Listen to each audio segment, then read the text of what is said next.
साथियों, हमने चैप्टर 148 में आपसे लग्न भाव के कुछ कारकत्वों पर बात की थी और आशा करते हैं कि आपको लग्न भाव के कारकत्वों का कैसे उपयोग किया जाता है इसके बारे में कुछ मदद मिली होगी। आइए आज के चैप्टर में हम द्वितीय भाव से संबंधित कुछ कारकत्वों पर बात करते हैं कि इनको किस तरह से उपयोग में लिया जाता है। अब द्वितीय भाव के भी अनेकों कारकत्व हैं और आपने ग्रंथों में पढ़ा भी होगा। धन, कुटुंब, आंख, नाक, कान, जीभ, गला, पूरा मुंह और वाणी जैसे अनेकों कारकत्व द्वितीय भाव के अंतर्गत आते हैं। अब हम आगे बात शुरू करें, इसके पूर्व एक बात आप ध्यान में ले लें जिसके लिए कि ज्यादातर लोगों को दिक्कत आती है, और वो दिक्कत यह होती है कि दाईं आंख या बाईं आंख, दायां कान या बायां कान, इसको किस तरह से देखेंगे और इनका उपयोग कैसे करेंगे। तो यहां पर एक चीज आप याद रख लें कि कुंडली का दूसरा भाव दाहिने हिस्से को सूचित करता है और 12वां भाव बाएं हिस्से को सूचित करता है। तो इसका मतलब यह हुआ कि दूसरा भाव दाहिनी यानी राइट आई और 12वां भाव लेफ्ट आई को सूचित करेगा। अब इसे अप्लाई कैसे करेंगे, मुख्य बात यह है। अब देखिए, नक्षत्रपति द्वारा या किसी दशा अंतरदशा में द्वितीय भाव डीएक्टिवेट हो रहा हो और इस दशा काल में जातक की आंख या कान से संबंधित कुछ विचार करना हो तो यह दाहिने कान या दाहिनी आंख में होगा, क्योंकि यहाँ पर दूसरा भाव डीएक्टिवेट हो रहा है। दूसरा भाव यदि एक्टिवेट है तो फिर दाहिने कान या आंख में कोई प्रॉब्लम नहीं आएगी। आपने मुख्य तौर पर पढ़ा होगा जिसमें दूसरा भाव धन, कुटुंब और वाणी का बताया गया है, और मुख्य रूप से छात्र अवस्था में दूसरा भाव विद्या का भी होता है। यह कुछ ग्रंथों में लिखा है और कुछ में नहीं लिखा है। दूसरा भाव धन का है तो छात्र की विद्या उसका धन ही होती है। इसलिए दूसरा भाव यदि विद्या अध्ययन के दौर में एक्टिव है तो यहाँ छात्र की विद्या संपूर्ण हो जाती है। यहाँ छात्र को धन नहीं मिलेगा बल्कि विद्या रूपी धन उसे प्राप्त होगा।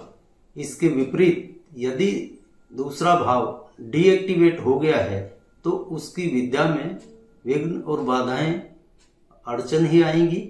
विद्या पूरी होने में भी निसंदेह दिक्कत ही आएगी।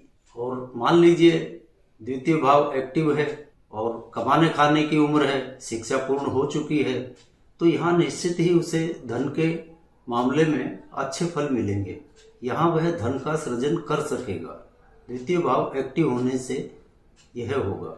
और एक बात, यदि यह पुरुष जातक है और द्वितीय भाव एक्टिव हो रहा है और इसकी विवाह योग्य आयु है तो यहाँ पर निश्चित ही उसके विवाह में सफलता प्राप्त हो जाती है।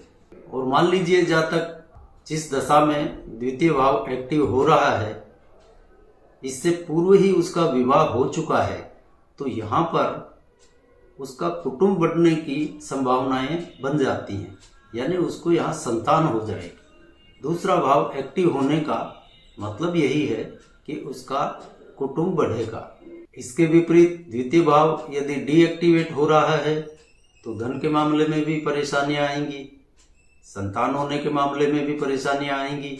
अब यहाँ पर एक बात आप और ध्यान से समझ लीजिए कि यदि यह स्त्री जातक है और दूसरा भाव एक्टिव हो रहा है तो स्त्री जातक का विवाह नहीं होगा।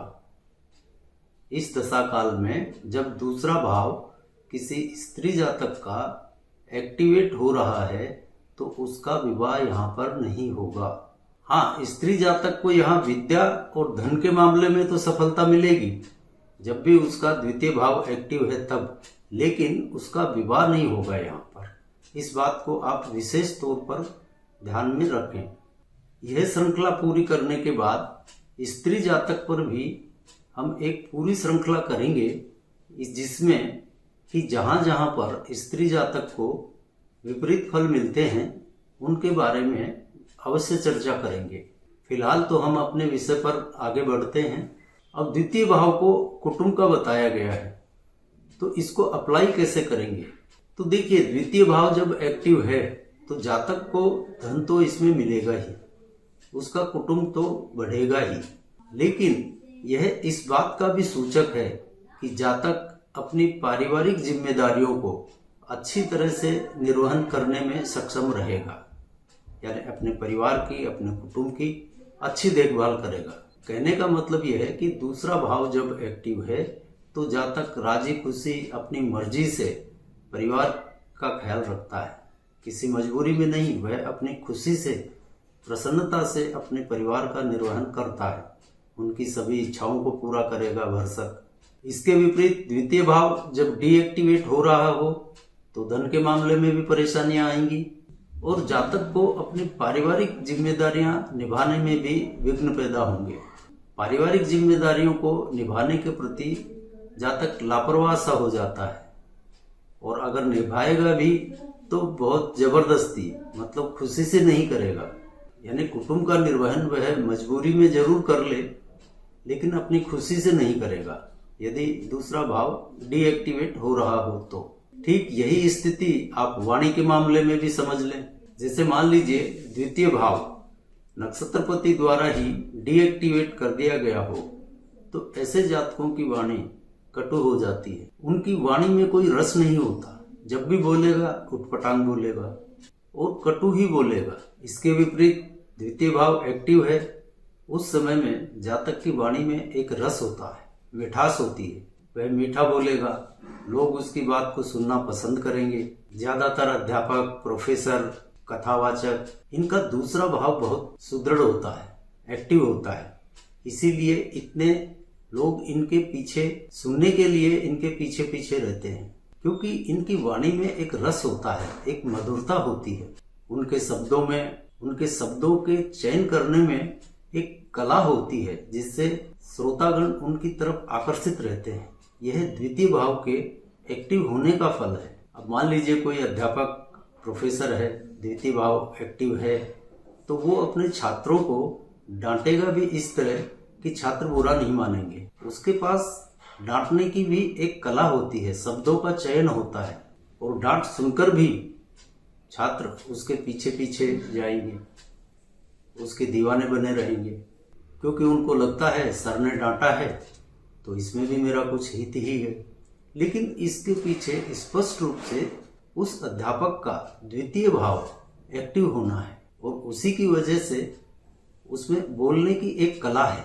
अब जैसे किसी भी गायक का द्वितीय भाव एक्टिव हो और जन्म से ही हो, तो वह गायन में सफलता प्राप्त कर लेता है, बहुत मीठा गाएगा, लोग उसको सुनेंगे भी, बार बार सुनेंगे। अब द्वितीय भाव का एक कारकत्व आपने पढ़ा होगा, रत्न आभूषण, तो इसे कैसे अप्लाई करेंगे? अब लिखने वाले ने रत्न आभूषण तो लिख दिया, पर इसका फलित में उपयोग कैसे करेंगे? जैसे द्वितीय भाव एक्टिव है तो ऐसा जातक रत्न आभूषण इनके संग्रह का और इनको पहनने का शौकीन होता है। और आपने अक्सर देखा होगा, कई लोग 2-2, 3-3 अंगूठियां पहनते हैं, गले में चेन पहनते हैं, कोई कोई कड़ा भी पहन लेते हैं, और कई लोगों को आपने देखा होगा कि वो अंगूठियां पहनना पसंद भी नहीं करते, चेन वेन भी पहनना पसंद नहीं करते। तो इसका मतलब साफ है कि जिस भी जातक का द्वितीय भाव एक्टिव होगा उसको अंगूठी, चेन यानी रत्न आभूषण पहनने का शौक रहेगा ही।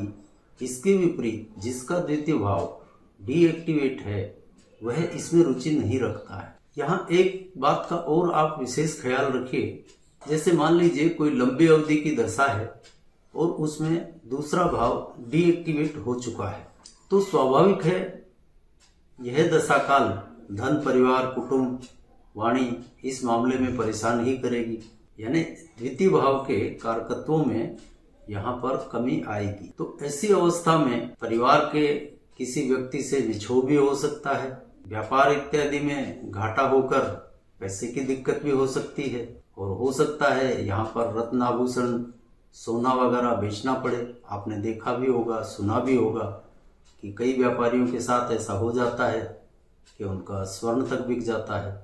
तो यह समय वाकई कष्टप्रद होता है। अब सवाल यह उठता है कि ऐसी स्थिति में किया क्या जाए, क्योंकि आपने तो कुंडली देखी और आपको दिख रहा है कि ऐसी स्थिति है और सामने वाला भी आपके पास तभी आया है जब वह ऐसी किसी परेशानी में है, नहीं तो आपके पास क्यों आता।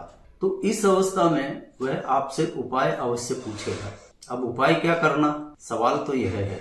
अब ऐसी अवस्था में ज्यादातर विद्वान क्या करते हैं कि जिस ग्रह की दशा चल रही है, यानी जिस ग्रह ने दूसरा भाव डीएक्टिवेट कर दिया है, उसी ग्रह का रत्न उसको पहना देते हैं। और यह होता है कोड में खुजली वाला काम, यानी जो ग्रह खराबी कर रहा है उसी को और हवा देती।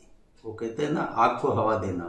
तो यह ऐसा ही काम होता है कि जिस ग्रह द्वारा दूसरा भाव डीएक्टिवेट किया गया है उसी ग्रह का रत्न धारण करवा देना। इस तरह से तो समस्या और बढ़ेगी, घटेगी नहीं बल्कि और बढ़ जाएगी। तो देखिए, इसका एक उपाय हम आपको बताते हैं, उसको आप उपयोग में लीजिए, निश्चित ही फायदा मिलेगा और आपको यश भी मिलेगा, लोगों की दुआएं भी मिलेंगी। तो इस स्थिति में देख लीजिए कि द्वितीय भाव में जिस भी ग्रह की उच्च राशि पड़ रही है, ध्यान रखिए, द्वितीय भाव में जिस ग्रह की उच्च राशि पड़ रही है उस ग्रह का रत्न उसको धारण करवाइए, तो निश्चित ही उसे आराम मिलने लग जाएगा। लेकिन यहाँ पर सिर्फ इतना ध्यान रख लीजिए कि जिस ग्रह का रत्न आप पहना रहे हैं वो कहीं अपनी नीच राशि में नहीं बैठा हो।